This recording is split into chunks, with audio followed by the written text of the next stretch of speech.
Al-Hadis Sadaqallahul Azim. Sebelum kita mulai kajian kita berdoa kepada Allah, semoga siapapun kita yang hadir dalam majlis ini, insya Allah sehatkan badan kita, Allah kuatkan jasad kita, Allah tambah ruh keimanan kita, Allah luaskan rezeki kita, Allah angkat segala masalah kita, Allah jauhkan kita dari orang-orang zalim, Allah matikan kita dalam keadaan husnul khatimah. Amin. Allahumma amin. Sehat semua, Bu?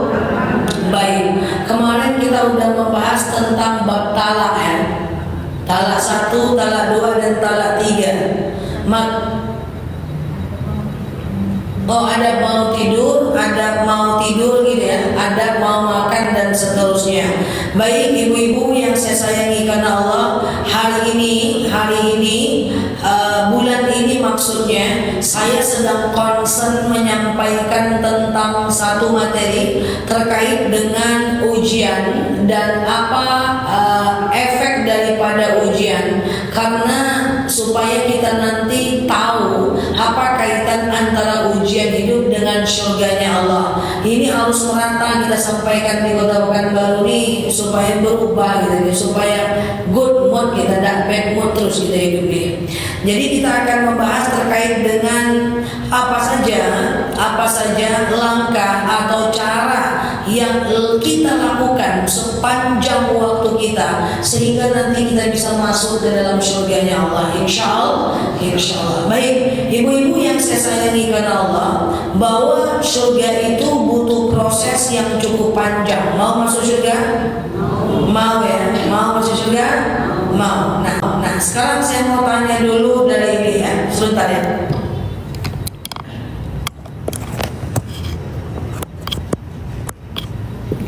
Nah, ibu-ibu yang saya sayangi karena Allah, bulan ini sedang concern ya menyampaikan tentang di masyarakat tentang bagaimana tahapan atau langkah kita menuju surganya Allah, yang itu semuanya tidak mudah.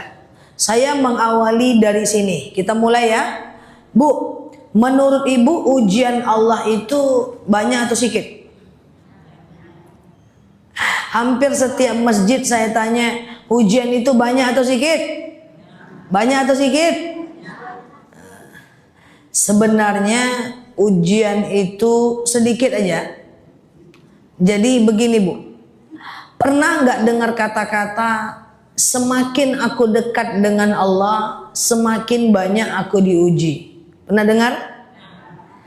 Kalimat itu betul, tapi tidak boleh diungkapkan. Tapi itu betul, makin dekat dengan Allah kita makin diuji, betul. Tapi itu tidak boleh terlalu sering diungkapkan. Karena gini, coba ibu ngomong dengan suami ibu nanti nyampe rumah, bang, sejak dekat dengan abang pening palaku bang. Nah kira-kira gimana coba?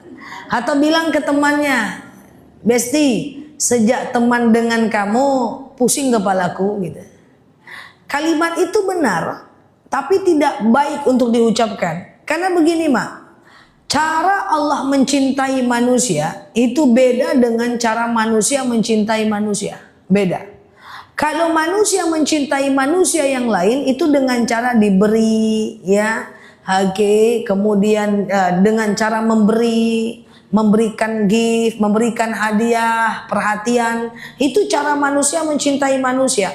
Tapi cara Allah mencintai manusia itu dengan diuji, memang kayak gitu. Loh kok kayak gitu Ustazah? Karena begini Bu, ujian itu bermanfaat untuk kita.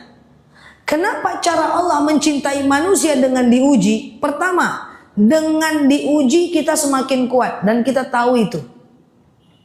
Orang yang tidak pernah diuji dia pasti jadi orang yang lemah. Contoh, diuji, diomongin oleh orang, dizolimin orang, diuji. Kalau udah sering kita udah biasa aja, betul ya? Kalau udah sering, misalnya ibu nih dari satu RT ibu difitnah, atau satu pengajian ibu difitnah, ibu kuat ujung-ujungnya walaupun berat. Nanti kalau ada orang lagi yang difitnah di keluarga, ibu bilang apa? Kau cuma satu keluarga, aku satu RT lagi. Artinya apa? Kita lebih kuat.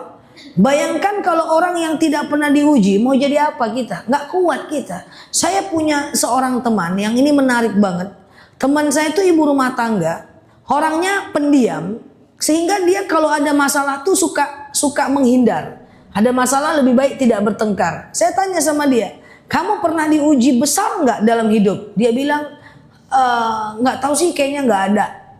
Bayangkan, dia merasa hidupnya nggak ada ujian, karena memang dia hidupnya nggak ada benturan. Tapi apa yang terjadi? Ketika dia salah kirim WhatsApp aja ke grup, padahal isinya nggak ada apa-apa, dia telepon saya. Nel, iya, aku salah kirim chat ke grup.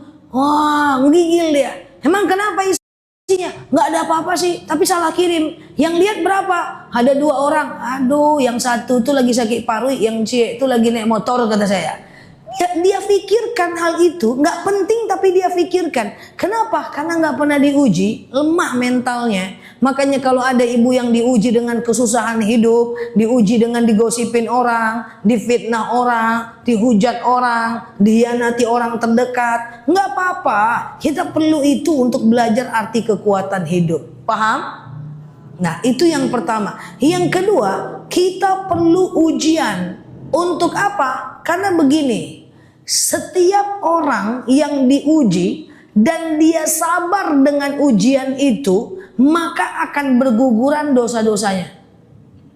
Makanya kalau ibu lihat, kenapa ada sebagian orang ujian hidupnya begitu besar, tapi dia biasa-biasa aja.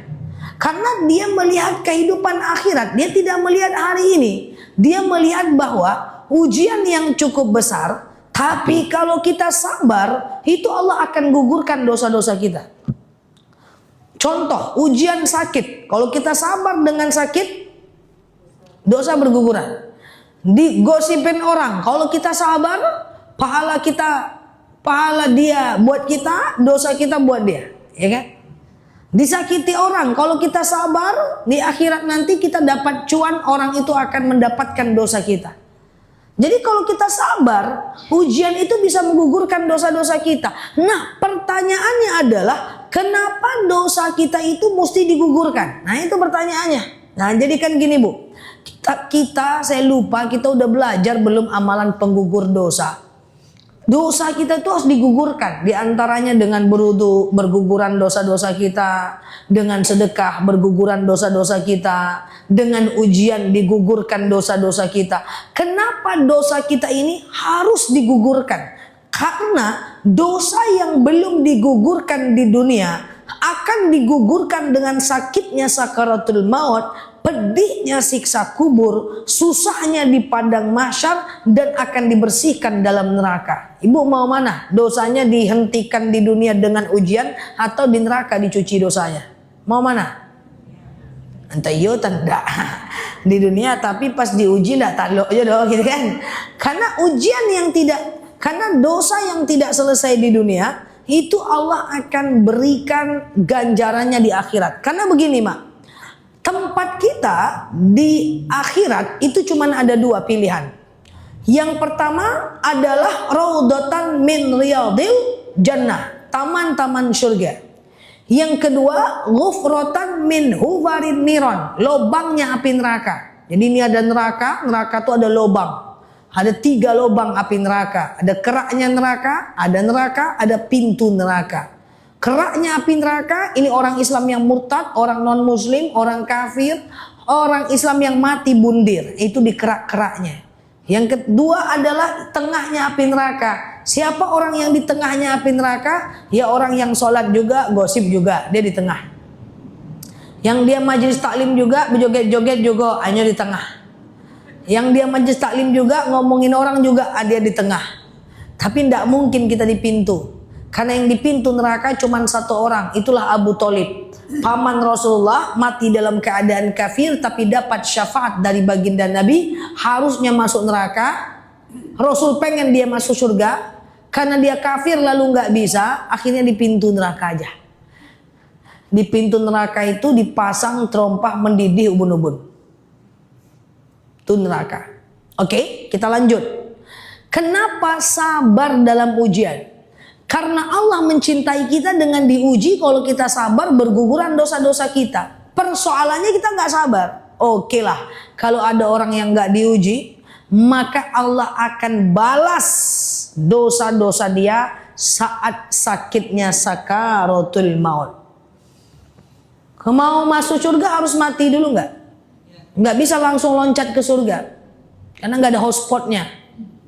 Maka meninggal dulu. Sakitnya sakaratul maut itu luar biasa. Makanya selalu berdoalah kepada Allah, Allahumma hawin alaina fi sakaratil. Ya Allah, mudahkan aku dalam menghadapi sakaratul maut. Karena riwayat mengatakan sakitnya sakaratul maut itu ibarat duri yang dibenamkan dalam tubuh dan dicabut dengan pelan. Sebagian dikatakan bahwa bagaikan ditusuk dengan 70 kelapis tusukan. Sebagian mengatakan sakitnya sakaratul maut itu luar biasa. Maka orang yang sakaratul maut tidak ada yang lihat ke samping, ke kiri dan ke kanan. Orang sakaratul maut selalu lihat ke atas. Karena di atas ada malaikat yang dia tahu sedang berkumpul merencanakan mencabut nyawanya. Dan akan ada malaikat di atas ubun-ubunnya yang siap mencabut nyawanya. Dan dalam posisi za'an, di sini ini sakitnya luar biasa. Maka makin banyak dosa, sakitnya sakaratul maut pedih. Nah itu sakaratul maut. Makanya doa, Allahumma hawin alaina fi sakaratil maut. Oke. Kita tidak diuji, tidak melakukan amal penggugur dosa. Allah balas. Di mana balas? Dosa yang tidak gugur di dunia maka akan dibalas dengan siksa kubur. Apakah langsung masuk surga setelah mati? Kena siksa dulu. Siksa kubur itu pedih. Makanya ada dalil, ada doa, Allahumma a'udzubika min azabil kubur. Ya Allah, aku berlindung kepadamu dari azab kubur gitu. Nah, azab kubur itu gimana? Azab kubur itu pedih. Riwayat mengatakan gambaran azab kubur, malaikat selalu memukul kita setiap harinya. Liang lahat itu akan menjepit badan kita, dan di atas kepala kita bumi itu akan diturunkan ke bawah, terjepit dan dipukul kita. Itu gambaran daripada siksa kubur. Dosa yang tidak selesai di dunia dibayar dengan siksa kubur. Malaikat selalu menyiksa. Hanya beberapa jadwal malaikat libur menyiksa. Hari Jumat, saat azan, hujan lebat, saat Ramadan, dan saat orang di dunia mendoakan kita. Selebihnya siksa. Makanya punya barang boleh banyak tapi dipakai. Karena setiap barang yang tidak kita gunakan di dunia, maka dia akan dipertanggungjawabkan di akhirat. Makanya satu riwayat, ada seorang sahabat dalam hidupnya dia cuma punya kapak doang. Kapak doang. Ketika masuk ke kuburan, dia ditanya macam-macam tentang kapaknya. Satu kapak doang ditanya, apalagi 3 lemari baju.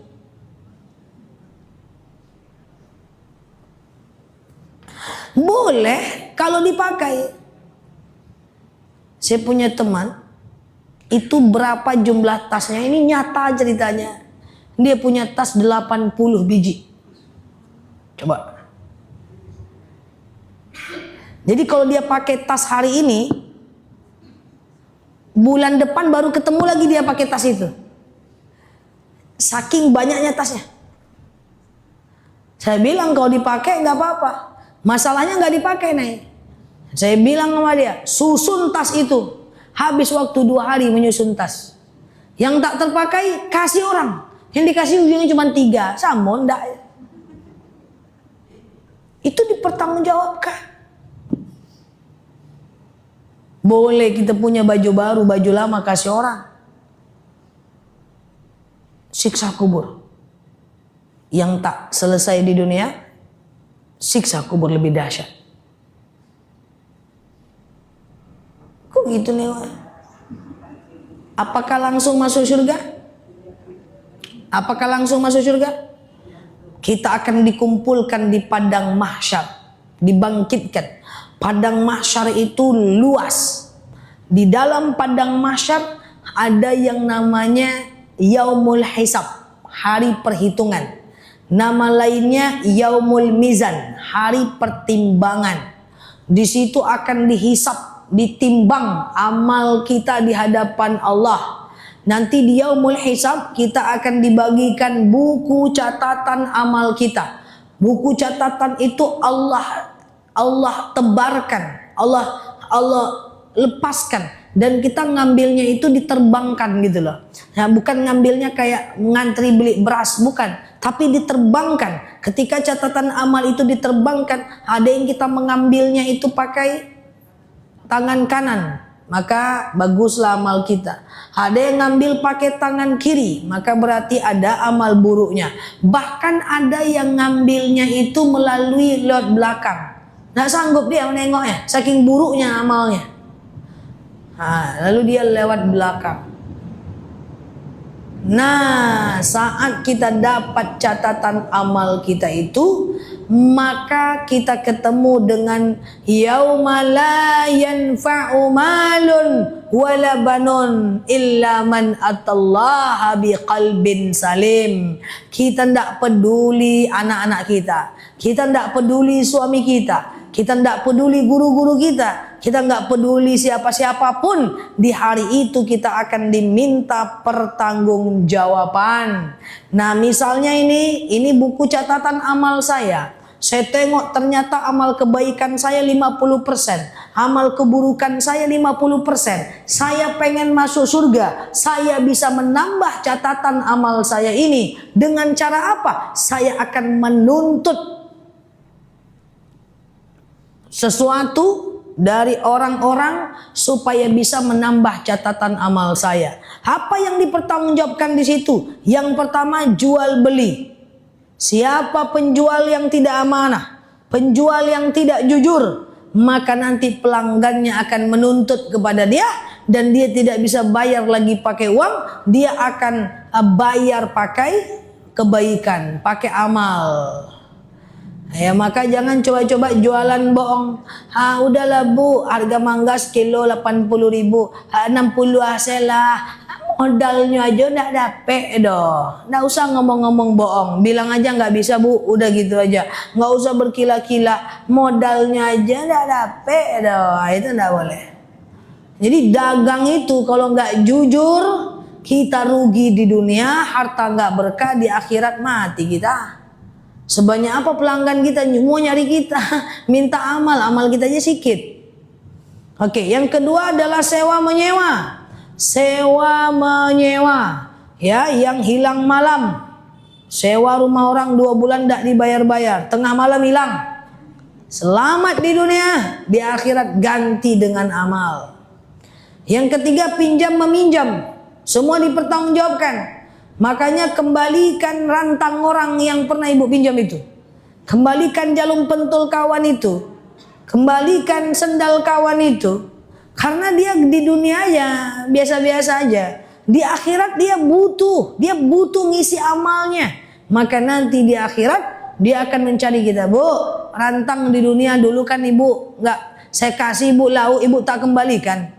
Iya, sini kembalikan sekarang pakai amal.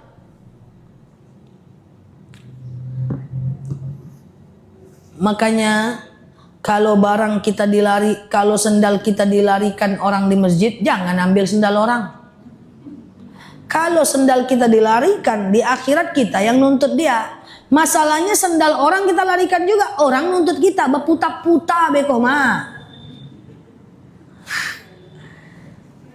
Saya sering cerita, dulu saya di pesantren, suka kehilangan sendal. Nggak tahu lah anak sekarang kayak mana. Sendalnya sendal swallow-nya mak, tapi kayak berlian, hilang terus. Sampai saya buat di sendal saya itu warna putih, saya ingat Nela, saya kikis pakai paku, hilang juga. Pernah kami gembok sendal kami itu, kunci gemboknya hilang terus. Tapi mak saya pesan, kalau sendal kamu hilang jangan ambil sendal orang. Sering saya kaki ayam pulang ke asrama. Suatu ketika mak saya datang, mak sendal hilang lagi mak. Ya, kalau sendal kamu hilang jangan ambil sendal orang. Saya protes. Orang kalau hilang sendalnya dia ambil sendal orang. Saya nggak boleh ngambil sendal orang. Kalau orang ngambil sendal kamu, orang berdosa. Kalau kau juga ngambil sendal orang, engkau juga berdosa. Nah, akhirnya emak saya punya satu ide, dibelikan sendal yang lain daripada yang lain. Waktu itu nama sendalnya Bata, modelnya lain, tidak berani orang ngambil tuh. Sampai 6 tahun. Iya kan? Pokoknya nggak ada yang berani ngambil. Nah itu udah sendal saya itu gitu. Sering rok pramuka hilang di jemuran. Orang lain ngambil, kalau dia hilang diambilnya rok orang. Saya tak boleh ngambil. Tapi memang seperti itu rupanya setelah saya ngerti ilmunya. Maka kalau helm ibu hilang, jangan ambil helm orang. Nanti dia mau hisap, baputa-puta. Oke? Jual beli, sewa menyewa, pinjam meminjam, hutang piutang. Hutang, lama. Hutang tak dibayar di dunia, dibayar di akhirat. Yang kelima adalah semua kezoliman yang kita lakukan kepada manusia, maka itu kena kita. Semua kezoliman. Misalnya nih, ibu berdua, ibu apa bu? Bu Ati dengan Bu Pat. Bu Ati dengan Bu Pat contohnya pura-puranya menceritakan saya. Maka di akhirat nanti saya cari mereka. Mereka akan ngasih pahala mereka ke saya. Mereka akan ngasih pahala mereka akan ngasih pahala mereka ke saya. Masalahnya bisa jadi di akhirat nanti mereka nggak ada modal. Mereka nggak ada pahala, udah habis. Maka dosa saya yang saya kasih ke mereka. Makin lama mereka di neraka, gitu paham nggak? Nah, ngeri kan? Nah, jangan ngecek-ngecek nurang aja lah. Ini kan mereka nanti di padang mahsyar nyari-nyari nih. Pas ketemu, Bu Pat, kemarin ibu yang ceritain saya, sini amal ibu, saya butuh nih catatan amal saya masih 30% lagi. Saya udah habis catatan amal saya, ya udah nih dosa saya buat ibu, berkurang dosa saya. Paham? Nah, makanya jangan nyak-nyak gaya kali hidup nih. Semua mau dikomentari. Artis selingkuh komentar, artis cerai komentar. Rasain nanti di akhirat. Coba pegang cakap saya, ketemu nanti kita di padang mahsyar. Semua mau dikomentari. Sekarang gibah itu bukan pakai mulut, tapi pakai chat di kolom komentar. Masya Allah, tabarakallah, saya tidak nyangka ternyata dia begitu. Cari nanti di akhirat. Karena kullukum ra'in wa kullukum mas'ulun an ra'iyatih. Setiap kita akan diminta pertanggungjawaban atas jari kita, mata kita, pandangan kita.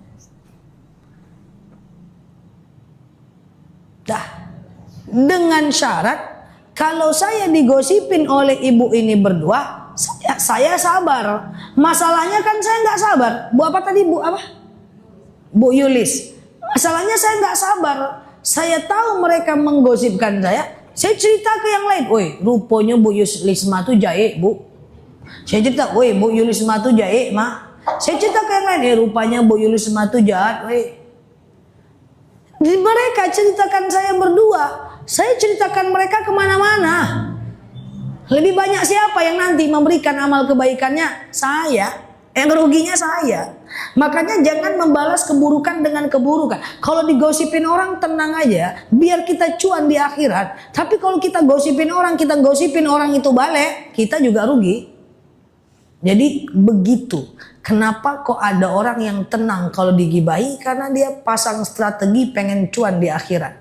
Kenapa kok ada orang yang diuji itu tenang aja? Karena pikirannya bukan ke dunia, tapi pikirannya ketika dia sabar dia akan diampunkan dosa-dosanya. Dan orang kayak gini harus belajar, harus punya ilmunya supaya hidup lebih tenang, gak gerasa gerusu. Ini enggak yang gosipin kita satu orang ini kita ceritakan ke satu RT. Kan ujung-ujungnya rugi kita. Makanya betul, hal yastawil ladina ya'lamuna ma la ta'lamun. Memang tidak sama orang yang berilmu dengan yang tidak berilmu. Maka jemaah saya harus lebih wise, bijaksana. Kalau dizolimin orang tuh tenang aja, biar cuan di akhirat. Cara pandangnya bukan cara pandang dunia, cara pandangnya cara pandang akhirat. Oke? Dah, pura-puranya tinggal 20% nih catatan amal saya. Rupanya dosanya masih ada 20%. Ngapain? Apakah langsung masuk surga? Tidak. Saya akan lewat dulu jembatan Siratal Mustaqim. Jembatan Siratal Mustaqim itu tipisnya lebih tipis daripada rambut. Dan dia itu bentuknya berkelok-kelok. Setiap simpang ada malaikat yang siap menjentik kita masuk neraka. Setiap simpang malaikat setiap menjentik kita masuk neraka. Maka siapa yang masuk neraka? Yang masih ada sisa amalnya, yang masih ada sisa amal buruknya, dia masuk ke dalam neraka. Sebagian masuk ke dalam surga. Berapa lama dicuci di neraka? Tergantung daripada berapa sisa amal keburukannya, baru nanti masuk surga. Nah, kalau udah masuk neraka, apakah bisa masuk surga? Bisa? Bisa lebih cepat. Dengan cara apa? Kalau ada syafaat. Nah, ini senjata terakhir. Syafaat. Coba sebut sama nanya. Lagi. Syafaat. Syafaat itu pertolongan. Kita masuk neraka dulu, tapi nanti kita ditolong. Siapa yang dapat memberikan syafaat? Yaitu orang Islam yang beriman yang menjadi kawan kita. Contoh, ibu siapa nama? Bu Epi. Pura-puranya, ini pura-puranya aja ya Bu. Bu Epi ini masuk neraka. Pura-puranya ibu. Bu Yulisma masuk surga. Bu Yulisma ini nanti di surga akan bicara kepada Allah. Ya Allah, mana Bu Epi? Bu Epi masuk neraka. Ya Allah, Bu Epi itu kawan saya.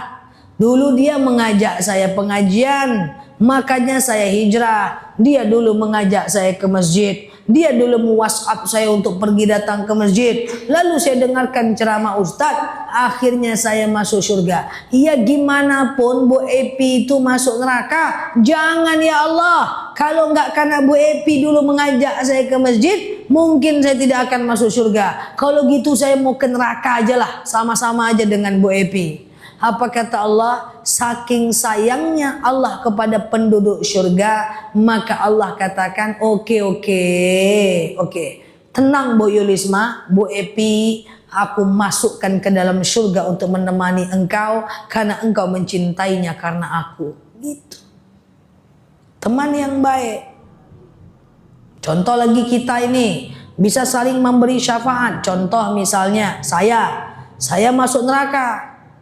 Jemaahnya masuk surga. Jemaah online masuk surga. Jemaah offline masuk surga. Saya masuk neraka. Di akhirat ibu akan nyari saya. Hei, mana Ustazah Nela? Ya Allah, kami udah di surga ini. Ustazah kalian tuh masuk neraka. Ya Allah, bagaimana mungkin Ustazah kami masuk neraka ya Allah? Sedangkan karena pengajian beliau kami melakukan sholat sunnah. Karena pengajian beliau kami puasa yaumul bid. Karena pengajian beliau kami sedekah subuh. Karena pengajian beliau kami datang ke pengajian. Karena pengajian beliau kami hijrah ya Allah. Kalau beliau tak ceramah mungkin kami tak tahu apa-apa. Enggak bisa. Ustazah kalian tuh masuk neraka. Ya Allah, engkau pisahkan kami di dunia. Di dunia mencaliak ustazah aja payah. Datang talambek bapoto susah. Tapi maka kau pisahkan kami di dunia, masa kau pisahkan pula kami di akhirat? Apa kata Allah? Apa kata ibu-ibu? Kalau gitu kami ikut ustazah kami aja ke neraka. Apa kata Allah? Jangan. Ustazah kalian itu kami masukkan ke dalam surga. Begitu syafaat. Atau sebaliknya, saya masuk surga, jamaah offline neraka, online masuk neraka semua. Saya nanti bingung itu, mana jamaah saya Allah? Ini masjid apa namanya? Rahmatullah. Mana jamaah Rahmatullah ya Allah? Jamaah Rahmatullah engkau itu masuk neraka semua. Ya Allah, itu jamaahku. Mereka menunggu kedatanganku. Jemaah rahmatullah itu kalau pengajian serius ya Allah, hanggwa-hanggwanya luar biasa. Kenapa bisa jemaahku masuk neraka ya Allah? Karena mereka semangat mendengarkan pengajianku. Ya nggak bisa. Jemaah kamu itu masuk neraka. Ya Allah, andaikan mereka tak datang ke masjid maka saya tak ceramah. Kalau saya tak ceramah saya dah dapat pahala. Kalau saya tidak dapat pahala maka saya akan masuk neraka. Saya masuk surga karena mereka datang pengajian. Saya masuk surga karena mereka hadir pengajian ya Allah. Saya pengen mereka masuk surga. Nggak bisa. Jemaah kamu itu memang pengajian. Pulang pengajian dia bergosip. Pulang pengajian dia melawan suami. Pulang pengajian dia buang sampah pakai baju KTB. Jangan ya Allah. Kalau gitu saya masuk neraka aja sama jemaah saya. Apa kata ibu-ibu? Apa kata Allah? Oke. Ya udahlah. Karena sayangnya Allah sama penduduk surga, masukkanlah jemaah itu ke surga. Allah turutin gitu loh. Jadi perkataan orang di surga itu Allah turutin gitu loh. Paham? Yang kedua, dapat memberikan syafaat adalah anak bayi yang baru lahir atau keguguran atau meninggal sebelum balik. Nanti dia akan tuntut kayak tadi. Kau pisahkan kami di dunia, masa kau pisahkan pula kami di surga. Nanti ibunya masuk surga. Amin. Makanya sabarlah. Oke? Yang ketiga, dapat memberikan syafaat adalah baginda Nabi Rasulullah SAW. Kenapa Rasulullah memberikan syafaat kepada seseorang? Satu, orang yang rajin bersolawat. Makanya solawat itu jangan 10 kali. Solawatlah 100, 200 kali. Semakin kita bersolawat, kita dapat syafaat. Ya, jadi Rasulullah itu suka memberikan syafaat kepada orang yang bersolawat. Ya, kalau solawatnya 10, 20, itu kan gampang ngitungnya pakai jari. Tapi kalau ada 100, 200, 1000, 2000 sehari, kayak mana ngitungnya? Makanya perlu cincin tasbih itu. Supaya ibu tahu jumlah solawat. Hari ini 1000, subhanallah, subhanallah. Besok 1000, subhanallah, subhanallah. Allahumma salli ala Muhammad wa ala ali Muhammad. Dapat syafaat di yaumil akhir insyaAllah. Yang kedua adalah orang yang suka sekali diberikan syafaat oleh Rasulullah. Itu adalah orang yang memuliakan anak yatim. Maka kata Rasulullah, ana wa kafilul yatim kal hatain. Saya dan orang yang memuliakan anak yatim kayak gini nanti di surga. Satu, cari teman yang soleh, yang mengantarkan kita kepada kebaikan. Yang kedua adalah kalau punya anak meninggal ikhlaskan. Yang ketiga adalah solawat akan mendatangkan syafaat dan kemudian memuliakan anak yatim. Dan banyak hal lagi amal yang dapat mendatangkan syafaat. Di antaranya adalah puasa sunnah, baca Quran, sedekah. Kalau nggak salah kita udah pernah bahas. Nanti kita sambung dengan kalau belum pernah bahas, amal apa saja yang dapat mendatangkan syafaat. Jadi intinya syafaat itu kita masuk neraka dulu. Baru nanti syafaat itu menolong kita ke surga. Ngerti itu mah? Oke. Intinya apa Ustazah? Intinya ujian itu menggugurkan dosa. Kalau tidak digugurkan di dunia, digugurkan di akhirat. Jadi kalau diuji dikit-dikit, sabarlah. Ini baru dimarahin sama suami sikit, update status di WhatsApp. Payah punya suami gadang otak. Langsung curhat, ya kan? Nah, sabarlah, ya kan? Karena ujian itu menggugurkan dosa kita. Wallahu a'lam bishawab. Ada apa, Bu? Kita apa? Kita sebel. Ya, kakak marah gitu, tapi tak keluar sama seseorang gitu. Rumah kita gitu. Aduh, misal kita nyebut dia lah gitu. Itu kita sudah tuh minta maaf sama dia. Bagaimana? Ustazah? Sudah kita nampakkan dia Tuhan, sudah tuh kita minta maaf sama dia. Nah, gimana? Ya udah, kalau kita kesal sama seseorang di rumah, terus kita minta maaf setelah kita kesal, nggak apa-apa. Boleh, nggak apa-apa minta maaf. Tapi kesal-kesal nggak boleh ya. Terlalu kesal itu merugikan kita. Makin tua di buiknya mak, lebih cuek aja bu. Jangan banyak berharap sama manusia. Ya, kadang-kadang bukan orang tuh salah, tapi harapan kita terlalu besar. Ya, jadi kesal boleh, tapi nggak boleh sering. Kalau sering nanti kebiasaan. Nah, kalau kebiasaan nanti kita jadi tidak tenang. Kalau hidup nggak tenang mana enak bu? Kadang Ustazah tingkahnya kadang nggak enak kan itu tingkahnya gitu. Contoh? Ya contoh. Tapi kita cepat minta maaf sama dia. Tingkahnya nggak enak, contohnya? Nggak apa-apa udah minta maaf. Cuma tingkah orang nggak enak itu kalau nggak berefek sama diri kita, biarkan aja bu. Misalnya dia bilang ibu, oh ibu sombong, kan nggak apa-apa dong. Emang kenapa dibilang sombong? Nggak apa-apa kan? Iyalah gitu aja. Nanti di rumah koreksi diri. Harus menjadi pelan-pelan belajar, menjadi yang nggak gampang tersinggung dan mengabaikan segala hal yang tidak ada efek. Kemarin teman saya curhat, nah aku dibilang sombong. Terus kenapa? Ya dibilang sombong lah. Ya emang kenapa kau dibilang sombong? Ya tersinggung lah. Terus kenapa kau tersinggung? Nggak enak aja. Terus kalau nggak enak kenapa? Iya sih, nggak apa-apa sih. Nggak apa-apa sebenarnya juga. Nggak apa-apa. Dibilang sombong tuh nggak apa-apa.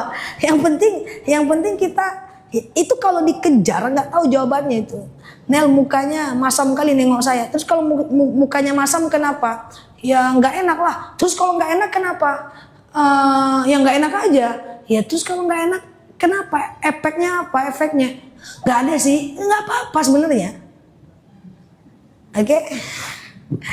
Jadi boleh tersinggung, boleh kesal, tapi boleh saya memberikan masukan kepada ibu-ibu saya yang ada di sini, tidak boleh terlalu sering. Sayangi diri, cintai diri kita.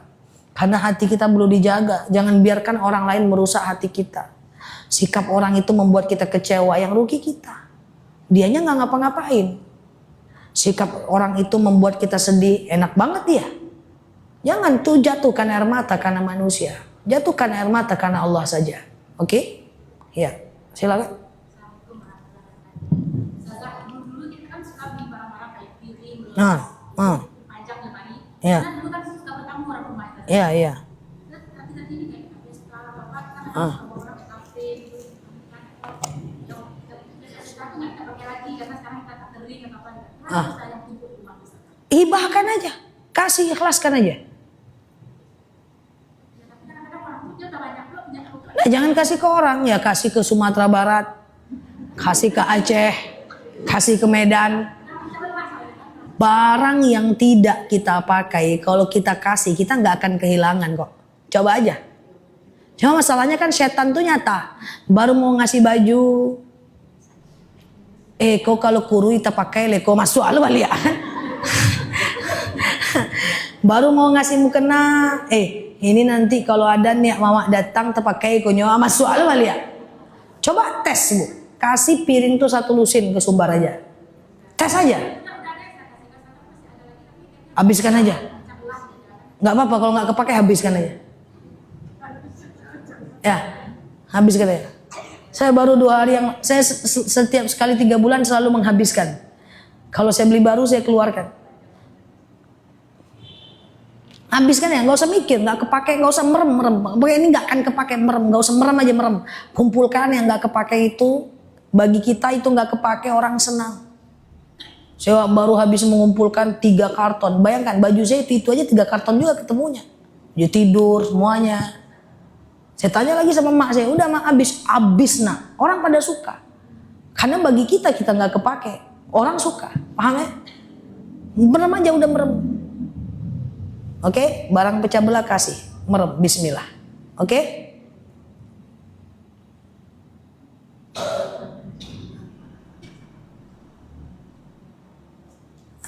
Diam. Insya Allah kalau kita beli barang yang kita nggak pakai walaupun baru, itu kita nggak ngerasa apa-apa kok. Pelan-pelan mulai dari situ, lalu kemudian mulai memberikan nanti uang segar, sembako segar, sedekah subuh jangan lupa, latihan sedekah.